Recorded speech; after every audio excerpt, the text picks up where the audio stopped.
नमस्ते। इस साल मार्च में अचानक से मई वाली गर्मी आ गई है ना, जबकि मौसम को थोड़ा ठंडा होना चाहिए था।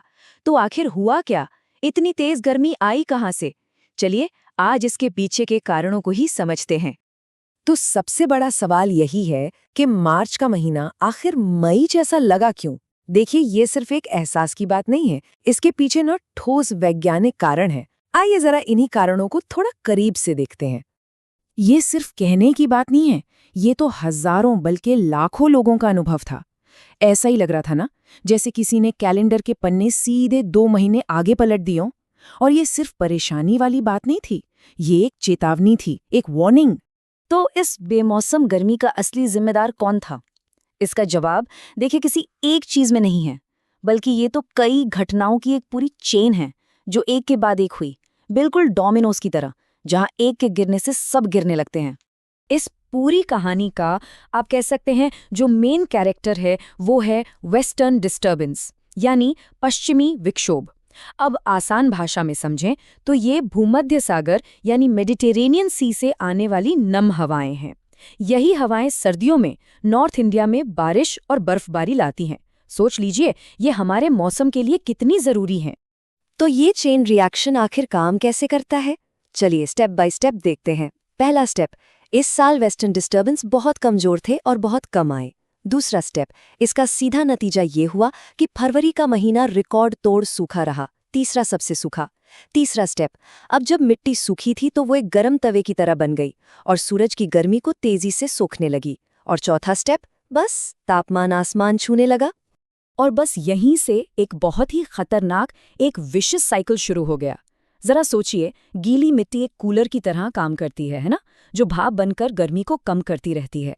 लेकिन सूखी मिट्टी वो तो बिल्कुल एक गर्म लोहे जैसी होती है, जो सारी गर्मी अपने अंदर खींचकर माहौल को और भी ज्यादा गर्म बना देती है। तो इस जबरदस्त गर्मी का असर सिर्फ पसीने तक ही नहीं रुका, इसका सीधा असर पड़ा हमारी थाली पर, हमारे जंगलों पर और हाँ, हमारी सेहत पर भी। आइए देखते हैं कैसे। सबसे पहले बात करते हैं हमारी थाली की। इस गर्मी ने फसलों पर क्या कहर ढाया। गेहूं का दाना ठीक से मोटा नहीं हो पाया, सरसों के फूल तो गर्मी से जैसे झुलस ही गए, आलू का साइज छोटा रह गया और यहाँ तक कि सेब में भी वो मिठास नहीं आ पाई। मतलब हर फसल पर इस गर्मी की जबरदस्त मार पड़ी। और ये सिलसिला सिर्फ खेतों तक ही नहीं थमा। पहाड़ों पर ग्लेशियर्स तेजी से पिघलने लगे, जंगलों में आग लगने का खतरा, जिसे दावाग्नि कहते हैं, वो भी बढ़ गया। नदियों का पानी सूखने लगा और ग्राउंड वाटर लेवल भी नीचे चला गया। और इन सब के बीच सबसे ज्यादा खतरा उन लोगों पर था जो धूप में बाहर काम करते हैं। उन्हें हीट स्ट्रोक का सीधा रिस्क था। तो सवाल उठता है कि आगे क्या? क्या हम भविष्य में ऐसी हीट वेव्स का सामना करने के लिए कुछ कर सकते हैं? अच्छी खबर यह है कि हाँ, बिल्कुल कर सकते हैं। हमारे पास सॉल्यूशंस हैं। चलिए उन पर एक नजर डालते हैं।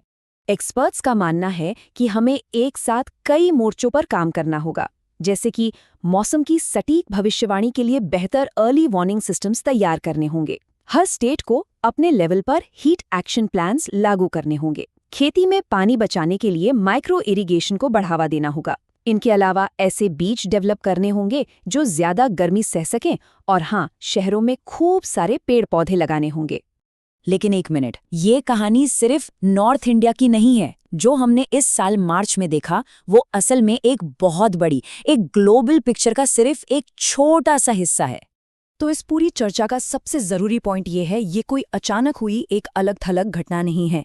ये बढ़ते हुए ग्लोबल टेम्परेचर का, ग्लोबल वार्मिंग का एक सीधा लक्षण है। ये एक अलार्म है, एक वेकअप कॉल है, जो बता रहा है कि क्लाइमेट चेंज अब एक सच्चाई बन चुका है। तो हम इस बात को एक सवाल के साथ खत्म करते हैं। क्या मार्च की ये गर्मी आने वाले कल की, हमारे भविष्य की बस एक झलक थी? इस सवाल का जवाब हम कैसे देते हैं और इस पर क्या एक्शन लेते हैं, बस वही तय करेगा कि हमारा आने वाला कल कैसा होगा। सोचने वाली बात है ना?